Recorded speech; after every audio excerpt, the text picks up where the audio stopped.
intervention to Europe.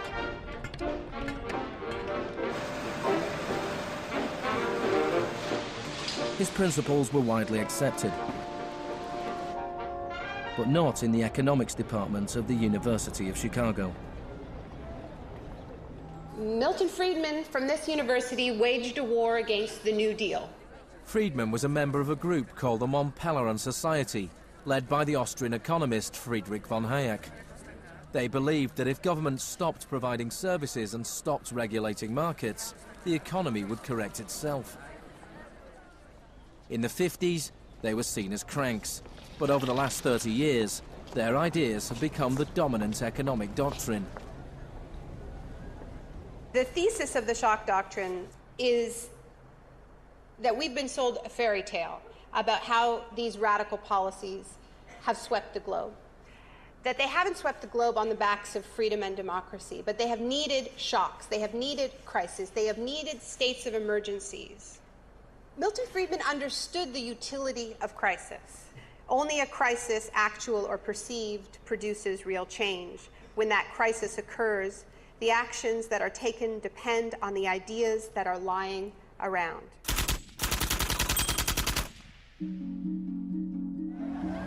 It was in Chile that Friedman's disciples first learned how to exploit a large-scale shock or crisis. Usually the official storytellers of neoliberalism, the official publicists, don't even mention Chile. They start the story with Thatcher and Reagan because it's much more flattering that way. In the 50s and 60s, Chile's progressive developmental policies were a beacon in the region. The government invested in health, education and industry. American corporations were worried their investments would suffer.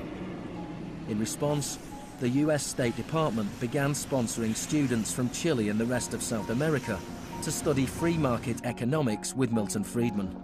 The University of Chicago had a joint arrangement with the Catholic University of Chile, under which a great many Chilean students came to the University of Chicago, were trained by us, and received PhDs.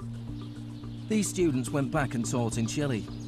The Catholic University Economics Department in Santiago became a little Chicago school. Arnold Harberger, the economist in charge of the program, described himself as a seriously dedicated missionary.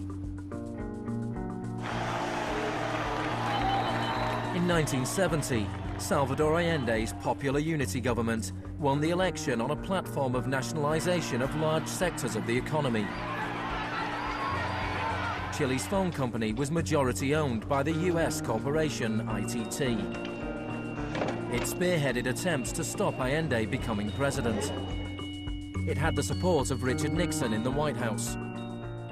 I was not there, but I can tell you what we now know to be a fact. He ordered the CIA to prevent Allende from assuming the presidency. And indeed, they tried to get me to lean on the Chilean military right after Allende was elected. Despite the efforts of the CIA, Allende was sworn in as president.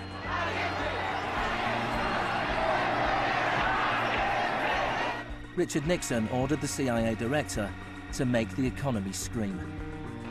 Señor Nixon es presidente de Estados Unidos y yo soy presidente de Chile. Yo no tendré un término despectivo contra el señor Nixon mientras el señor Nixon respete al presidente de Chile. Preparations began for the military coup. The Chilean Chicago boys started work on a 500-page economic blueprint called the BRIC. With US funding, everything was done to destabilize the economy. Truck drivers went on strike, bringing factories and shops to a standstill. There was a failed coup attempt on June the 29th, 1973. And then on September the 11th, with General Pinochet leading the army, the assault began on the presidential palace.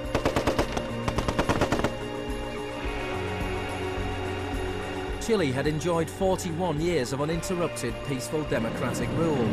Now it was being violently overthrown.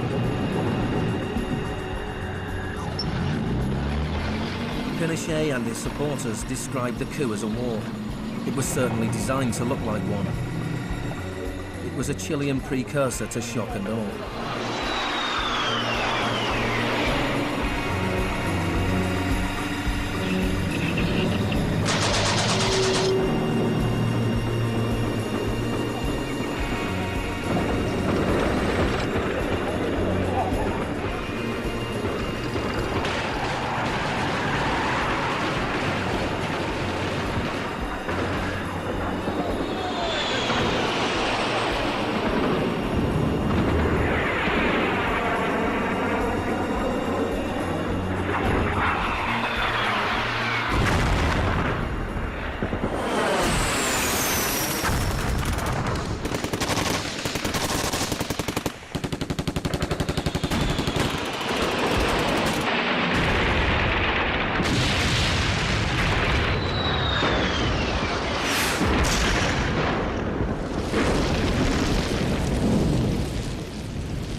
Fuerzas Armadas y de Orden, solo bajo la inspiración patriótica de sacar al país del caos que en forma aguda lo estaba precipitando el gobierno marxista de Salvador Allende. The Chicago boys delivered their economic blueprint, the brick to Pinochet.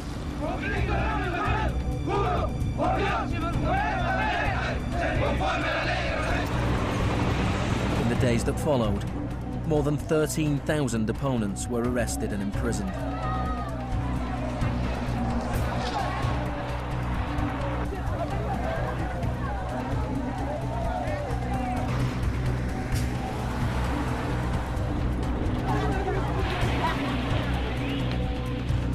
Thousands of prisoners were held in the National Stadium. Many were tortured. Chile became notorious around the world. ¿Cuántas personas?